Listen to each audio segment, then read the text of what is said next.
what's going on guys? My name is Dan. Welcome back to another executive functions video. Today we're going to be focusing on organizational skills, specifically physical organization. Now, oftentimes I hear from myself, my clients, people around me, what is the point of physically organizing it when it's just going to be a mess the next day? Well, the way that I like to try to think about it is that when we have physical organization, we leave more room for mental organization. If we're constantly thinking about where is the file that I need for this work presentation, when are we going to have the energy and the capacity to focus on the actual organization of the business presentation itself? If we're constantly thinking about where is the paper, where is the pen, where is the book that I need to read for school, then how are we going to actually have time and energy to focus on the actual reading, organization of our essays, brainstorming of our essays, actually writing our essays? If we're constantly just worried or thinking about, we're spending so much energy in the beginning of our initiation of a task on purely getting organized. So that's why organization is important. What are 3 different steps that I talk about with my clients on how to get physically organized? Well, step number 1 is to identify the critical areas of your life that you want to get organized in. Now, why do I emphasize critical areas of your life? Now, critical areas could be like your office, it could be your garage, it could be your living room, your kitchen, like whatever area in your life you want to physically organize. Identify the areas that you deem as really important for yourself. This is important because maintaining and actually organizing on a day-to-day basis is very hard.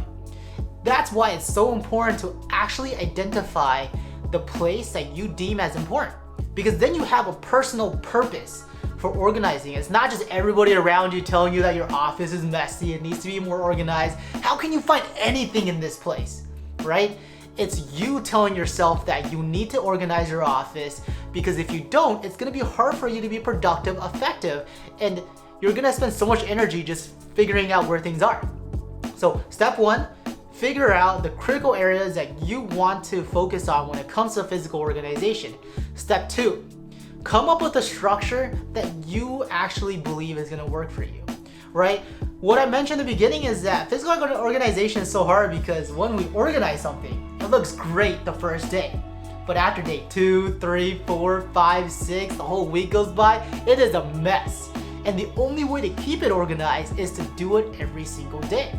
Now, sometimes drawer organizers, cabinet organizers, file holders, etc. Or if we're talking about like digital organization, maybe different types of folders in your drive, etc. Those are all great ideas that are constantly talked about on the internet, constantly talked about on blogs. You know, if you type into ChatGPT, what are good ways to organize my office? I'm sure ChatGPT will tell you all these wonderful ways to organize it.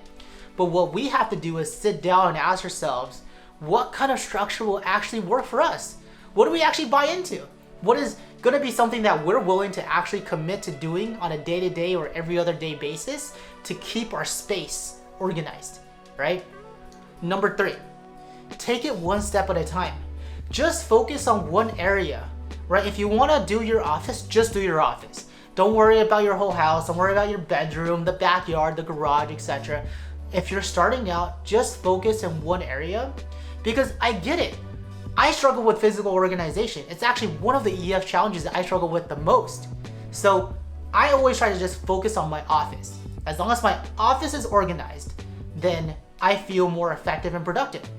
We want to just focus on one thing at a time, because we have to remember that the hardest thing to physical organization is maintaining the physical organization. So just focus on one place at a time, and once you really feel like you have that area down, move on to your kitchen, move on to your bedroom, move on to your backyard, whatever other critical area you've identified, move on to that next one. But don't move on until you feel like you have a good grasp on that first area that you've decided as the priority. Okay? So I hope that was helpful. That is my spiel on executive functions specific to organizational of physical spaces. Go ahead and like the video if you found this valuable. I will talk to you guys soon. Take care. Bye.